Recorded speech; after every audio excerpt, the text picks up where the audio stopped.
Hello everyone, welcome back to my channel. I hope you are doing great. तो आज करते हैं बड़ा ही इम्पोर्टेंट सा कॉन्सेप्ट। आप लोगों को ये वीडियो वॉच करनी है लास्ट तक। प्लीज इस वीडियो को मिस मत करना, बहुत ही इम्पोर्टेंट टॉपिक मैं आप लोगों के लिए लेके आई हूँ। तो विदाउट एनी फर्दर डिले चलो स्टार्ट करते हैं हमारा आज का कॉन्सेप्ट। तो सबसे पहले मैं बताती हूँ कि आज का जो हमारा टॉपिक रहेगा वो है used to. Most of the student आप लोगों ने कई बार ये वर्ड सुना है, समझा भी होगा। आज हम इसके यूजेस के बारे में बात करेंगे कि यूज्ड टू जो एक वर्ड है वो कहाँ पे इस्तेमाल किया जाता है, कैसे इसको इस्तेमाल किया जाता है, आज हम समझेंगे। तो यूज टू का सबसे पहले हमें किसी भी चीज़ को जानने से पहले उसकी जो बेसिक नॉलेज है वो होनी जरूरी है। यूज टू के बहुत सारे यूजेस होते हैं, अलग अलग तरह से हम इसको यूज करते हैं, बट इस वीडियो में सिर्फ हम समझेंगे द फर्स्ट यूज कि यूज टू का मतलब होता क्या है। सिर्फ एक तरीका हम इसका सीखेंगे। यूज टू का मीन होता है आप जब भी आप अपनी पुरानी आदतों को एक्सप्लेन करते हो, मीन्स जब हम हैबिचुअलिटी को दिखाते हैं, आप किसी भी चीज के लिए हैबिचुअल हो, आदी हो, पास्ट हैबिचुअलिटी। तो आज के वीडियो में हम सिर्फ फर्स्ट यूज के बारे में डिस्कस करेंगे कि अगर पास्ट में कोई आपकी आदत रही थी, दैट्स मीन आदी होना, कि किसी भी चीज के हम आदी थे, उसके बारे में हम डिस्कस करेंगे कि पास्ट में हमारी कुछ हैबिट्स थी, उनको एक्सप्लेन करने के लिए हम यूज करते हैं यूज्ड टू का। आई होप आपको वीडियो समझ आ रही है, प्लीज एंड तक बने रहिए। आदी होना मीन्स किसी भी चीज की आदत होना। जैसे कि मैं आपको बताती हूँ, अगर हम कहें किसी को कि मैं पहले बहुत देर तक क्रिकेट खेलता था, मतलब आप अपनी पास्ट हैबिचुअलिटी को शो कर रहे हो कि पहले मतलब पास्ट टाइम में आप बहुत देर तक क्रिकेट खेलते थे। अब आप वो काम नहीं करते हो पर पहले आप करते थे, तो हम यूज टू को इस्तेमाल करते हैं पास्ट हैबिचुअलिटी को शो करने के लिए। जैसे मैं कहूँ कि मैं पिज़्ज़ा खाया करता था, या फिर मेरी मम्मी इंग्लिश बोला करती थी। तो ये जो लास्ट सेंस है आपको फोकस करना है इस सेंटेंस के एंड पॉइंट पे, करते थे, करती थी। तो हमारा फोकस रहेगा, जैसे मैंने बोला करता था, या फिर करती थी, या फिर हम कह सकते हैं करते थे। बहुत बार बच्चे कंफ्यूज होते हैं इस था, थे, थी को देख के। वो सोचते हैं कि पास्ट है तो वॉज वर्ब को हम क्या कर देते, इंसर्ट कर देते, पुट कर देते हैं सेंटेंस में। लेकिन आपको ध्यान रखना है करता था। आप खुद एक अंडरस्टैंडेबल थिंग है ये कि मैं ये करता था, इसका मतलब आप कभी करते थे, आपकी वो एक आदत थी। तो अब जब भी आपकी आदत को दिखाओगे तो कोई कंफ्यूजन नहीं रखना, हमें यूज करना है यूज्ड टू को, यूज्ड टू। तो कैसे यूज करते हैं हम, अब इनको कुछ सेंटेंसेस के जरिए मैं आपको समझाऊंगी कि इनको कैसे यूज किया जाता है। आई होप आपको यहाँ तक समझ आया होगा। कोई काम हम करते थे, करती थी, कोई करते थे, करता था, उसके लिए हम यूज करते हैं यूज्ड टू का।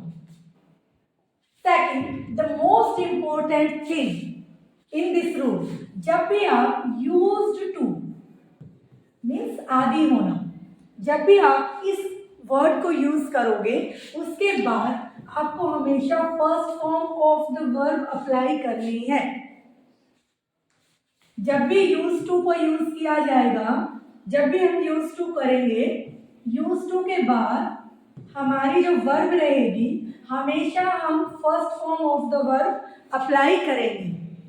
सेकेंड रूल हमने पढ़ा कि हम इसके बाद कोई और रूल, कोई भी वर्ब अप्लाई नहीं कर सकते, हमेशा first form of the verb use किया जाएगा। अब कुछ सेंटेंसेस हम देखते हैं कि उनका स्ट्रक्चर, इसके बाद हम सीखेंगे कि सेंटेंस का जो स्ट्रक्चर रहेगा वो कैसा बनेगा। क्योंकि कई बार हम कहते हैं कि मैं चॉकलेट खाता था, फिर हमें कहना होता है कि मैं चॉकलेट नहीं खाया करता था, या फिर कोई क्वेश्चन भी हो सकता है। तो हमारा जो सेंटेंसेस स्ट्रक्चर होते हैं वो डिफरेंट होते हैं। एफर्मेटिव में भी बनाते हैं, नेगेटिव भी होते हैं, इंटेरोगेटिव भी होते हैं। तो उनको कैसे कैसे यूज किया जाता है। पहले हम पिक करते हैं वेरी सिंपल सेंटेंस। हमने लिखा मैं फुटबॉल खेलता था। तो ये एक सिंपल सेंटेंस है, मैं फुटबॉल खेलता था। तो हमारा फोकस जाएगा यहाँ पे। आई होप आपको समझ आ रहा है। जैसे ही आपने देखा कि मैं ये काम करता था, यहाँ पे हमारी एक्शन वर्ब यूज होती है। एक्शन मतलब जब भी हम कोई काम करते हैं, हमारी बॉडी का कोई भी पार्ट कोई वर्क करता है। जैसे मैं आपसे बात कर रही हूँ, अभी मैं बोलने का काम कर रही हूँ। जब हम खेलते हैं, नहाते हैं, गाते हैं, नाचते हैं, ये सारी हमारी एक्शन वर्ब है। और जब ये एक्शन वर्ब के साथ आप बोलते हो कि मैं ये एक्शन करता था, तब हम यूज टू को इस्तेमाल करते हैं। तो अभी हमें देखना है कि मैं फुटबॉल खेलता था। हमने यूज किया कि मैं फुटबॉल खेलता था।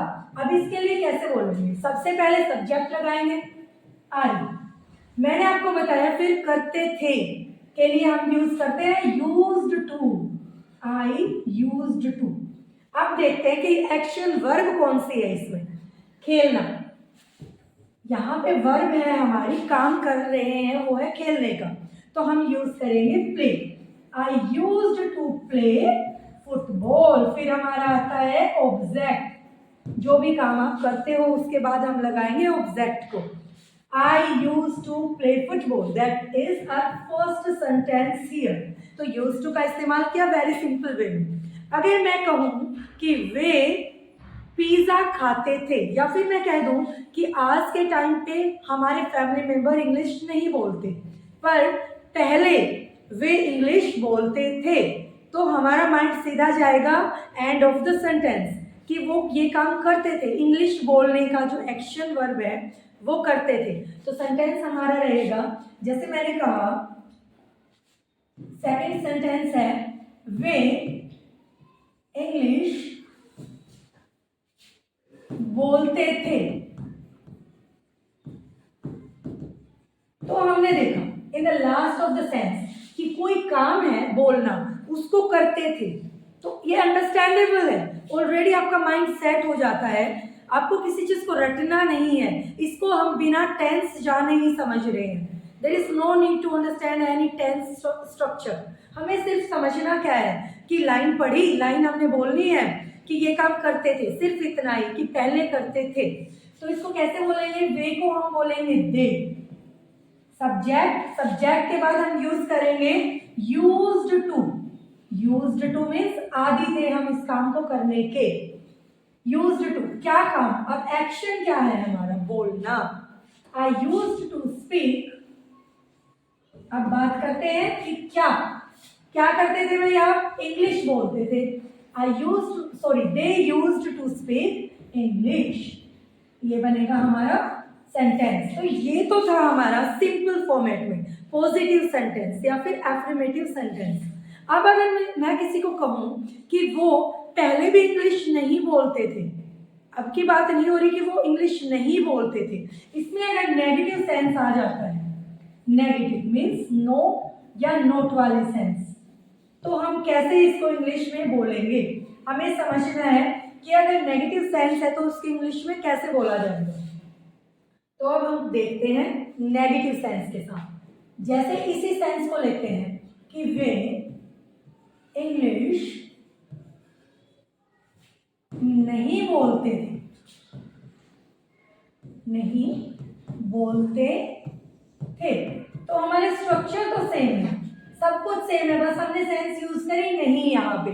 तो नहीं के लिए जब भी, ये बहुत इंपॉर्टेंट है, प्लीज फोकस हियर, कि जब भी आप यूज्ड टू वाले सेंस में नहीं को यूज करना चाहते हो, मतलब कोई काम के जो आप आदी थे, अपनी आदत को बता रहे हो, लेकिन उसको नेगेटिव में बता रहे हो कि मैं बच्चों के साथ नहीं खेलता था, मैं टीचर्स के साथ बातें नहीं करता था, या कुछ भी।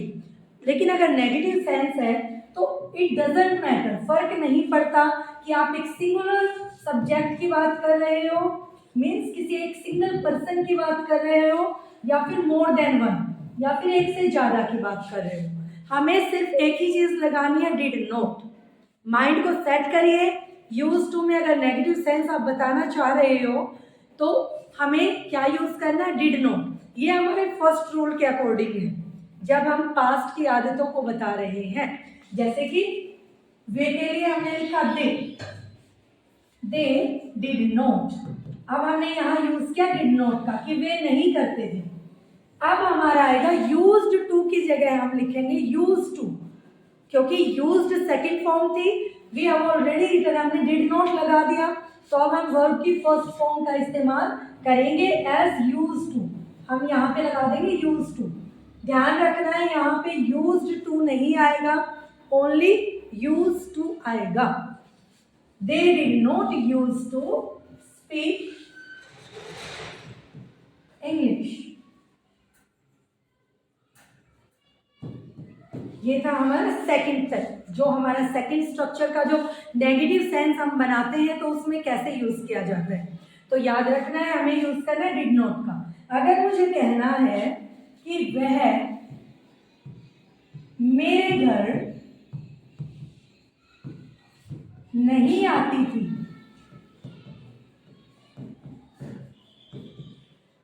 वह मेरे घर नहीं आती थी, तो हमने लास्ट में देखा है, समझ आ जाता है कि वो मेरे घर नहीं आती थी। दैट्स मीन उसकी वो कोई हैबिट ही नहीं थी मेरे घर आने की, या फिर वो आती नहीं थी कि मेरे घर आए। हमारा मीनिंग रहा कि वह मेरे घर आती ही नहीं थी। पहले की बात है, 4 साल पहले, 10 साल पहले, हो सकता है कि अब आती हो, लेकिन पहले वो मेरे घर नहीं आती थी। तो नेगेटिव सेंस बना है तो हमें बनाएंगे शी डिड नॉट। अगर आपका सिंगुलर सब्जेक्ट है तो भी डिड नॉट आएगा, प्लूरल है तो भी डिड नॉट आएगा। सी डिड नॉट, फिर हम लगाएंगे use to.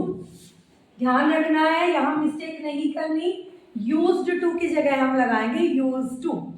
She did not use to come my home. ये था हमारा सेकंड पैटर्न कि नेगेटिव को कैसे बनाएंगे। अब हम करते हैं थर्ड।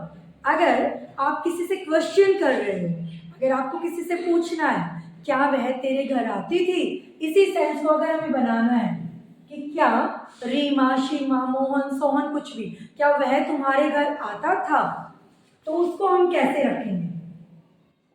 अब करते हैं हम interrogative sense, interrogative. That's mean हम पूछेंगे यहाँ पे कुछ क्वेश्चंस। अगर यूज टू के सेंस में ही, मतलब कि कोई चीज़ है जिसके आप हैबिचुअल हो, आपकी आदतों के बारे में बता रहे हो, या पुरानी कुछ भी चीज़ें हैं जो काम आप करते थे, अगर उसके लिए आप किसी से क्वेश्चन पूछना चाह रहे हो तो उसको हम कैसे बोलेंगे।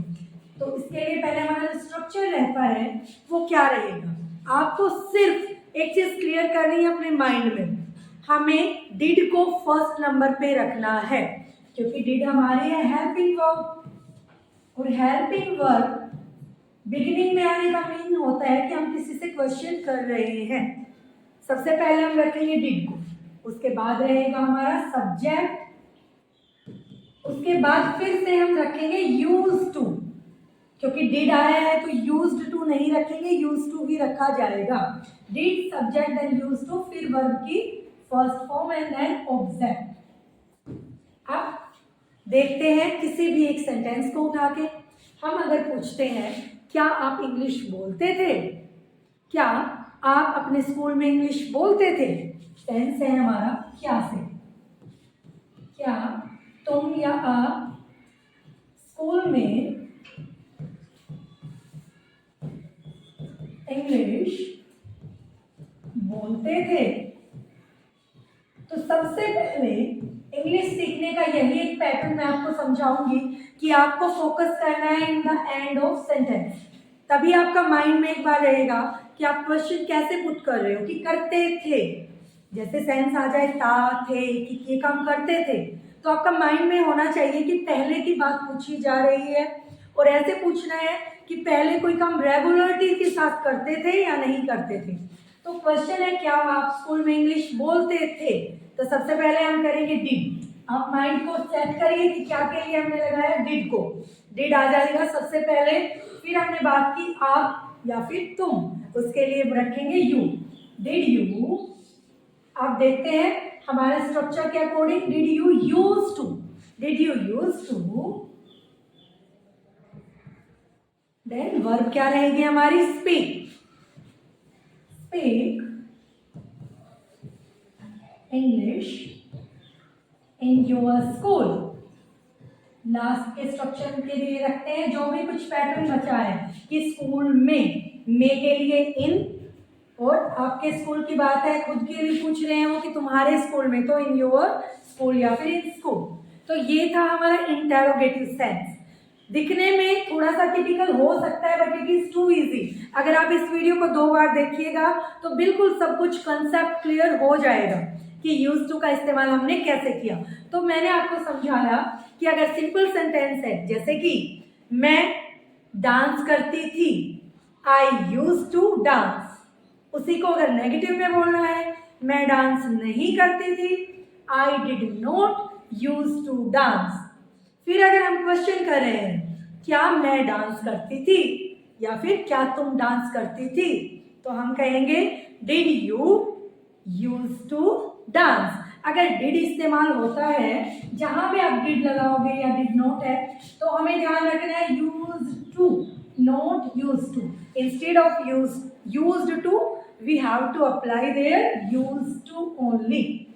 तो ये था हमारा आज का कॉन्सेप्ट। अगर आपको वीडियो अच्छी लगी है so please subscribe my channel and share this video, कि अगर आपको पास्ट हैबिचुअलिटीज को बताना है, आगे से ये वीडियो देखने के बाद आप ट्राई करना कि अपनी कुछ पुरानी आदतों को एक्सप्लेन कर सको कि मैं ये करती थी बचपन में, मैं ये करती थी, I use to play with my friends, I use to dance with my friends. या फिर आप अपनी मम्मी के लिए बोलना चाह रहे हो कि अब तो मम्मी इंग्लिश नहीं बोलती है, या फिर अब तो मम्मी पिज़्ज़ा नहीं बनाती, पहले बनाती थी, she used to make pizza for me. तो ऐसे आप भी सेंटेंसेस बना सकते हो। अगर वीडियो अच्छी लगी है तो please like the video. Thank you for watching my video.